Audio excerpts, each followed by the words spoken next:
আসসালামু আলাইকুম। হ্যালো দর্শক, শীতকালীন সময়ে আমরা যারা গাভী গরু পালন করি তারা অনেকেই টেনশনের ভিতরে আছি। কি জন্য? যে শীতে আমার গাভীর দুধ কম হয়ে যাচ্ছে, দিন দিন কম হয়ে যাচ্ছে। খাবার দাবার বেশি দিচ্ছি, দানাদার খাবার বেশি খাওয়াচ্ছি, তারপরেও দুধ কেন কম হয়ে যাচ্ছে?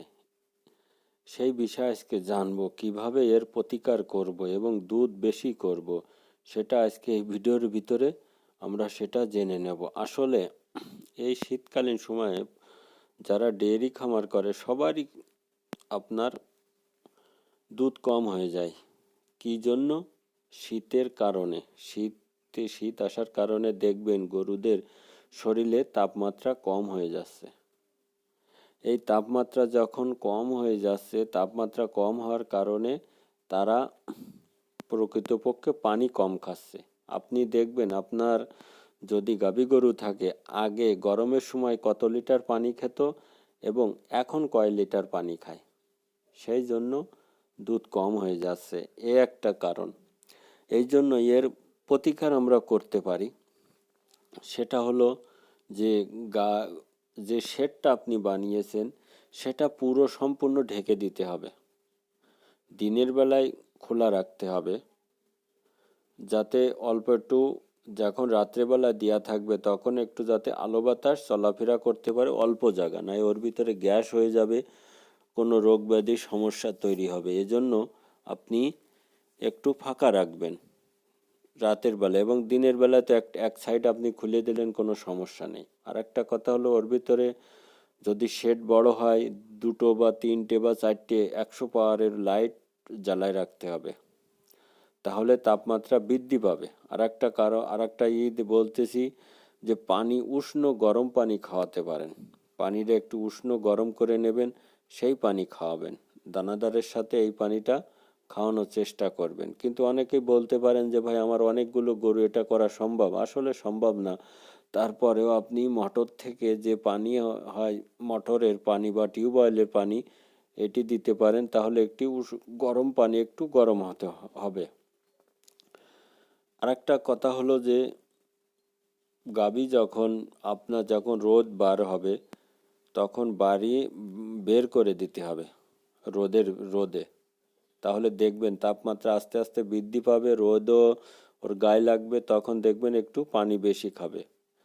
আর একটা ওষুধের কথা আমি বলবো, যে সেটা হলো AD3 সিরাপও আছে, ইনজেকশনও আছে, বা ক্যাটাফাস আছে। এসবগুলো দিয়ে আপনি গাভীদেরকে তাপমাত্রা বৃদ্ধি করতে পারেন। এটা বলো কোনো ওষুধ না, এটা হলো এক ধরনের ভিটামিন। এই ভিটামিন দিলে গাভী ভালো থাকে, এটাও করা যেতে পারে। আর সবসময় মনে রাখবেন যে শেডটা সবসময় গরম রাখার চেষ্টা করবেন। এবং এইটে যাদের অল্প গরু আছে তারা উষ্ণ গরম পানি করে গাভীদেরকে পানি খাওয়ানোর চেষ্টা করবেন। দেখবেন আগে যেরকম দুধ পেতেন আপনি, এখনও সেইভাবে দুধ আপনি পাবেন ইনশাল্লাহ। এটি পরীক্ষা করে দেখতে পারেন।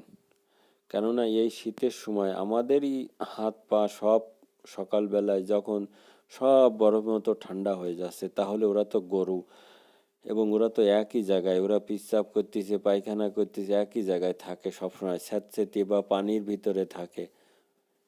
ওদের তো শরীর এমনি ঠান্ডা হয়ে যায়। এই জন্য অবশ্যই চেষ্টা করতে হবে আমাদেরকে দুধ বৃদ্ধি করার জন্য, কারণ আমাদের এই দুধ বিক্রয় করে সব কিছু করতে হয়। সেজন্য চেষ্টা থাকতে হবে ওদেরকে উষ্ণ গরম পানি, শেডটা গরম রাখা, ভালো ওষুধ খাওয়ানো, ভিটামিন জাতীয় ওষুধ খাওয়াতে হবে, কাঁচা ঘাস, দানাদার সব ধরনের শীতকালীন সময় এটি বেশি করে খাওয়াতে হবে। কেননা এই সময় অনেক ধরনের রোগ ব্যাধিও দেখা দেয়। তারপরে গাভী ক্যালসিয়াম শর্ট করে, মানে বিভিন্ন দিক সমস্যা দেখা দেয়। আপনারা এইগুলো করে দেখবেন, ইনশাল্লাহ আগের মতো আপনি দুধ পাবেন, এটা আমি গ্যারান্টি দিয়ে বলতে পারি। আর একটা কথা হলো যে গাভীকে সবসময় আরামদায়ক রাখার চেষ্টা করবেন, বাসস্থান যেন ভালো হয়, স্যাঁতসেঁতে না হয়, সেটা করার ব্যবস্থা করবেন। তাহলে সেটি সবচেয়ে ভালো হয়। কেননা প্রাকৃতিক উপায়ে যেটা করলে ভালো হয় সেটি সবচাইতে ভালো। কিন্তু এই যে আমরা মনে করতেছি ভিটামিন ওষুধ খাওয়াই বা অন্য ওষুধ খাওয়াই। এভাবে খাওয়ানো একটি রিক্সও না, কিন্তু তারপরেও এটা খাওয়ালে কিরম একটা লাগে। তারপর প্রাকৃতিক উপায় যেটা আপনার মাধ্যমে ওদের শরীর গরম রাখা যাবে, সেটাই সবচাইতে ভালো হয়। খুদা হাফেজ।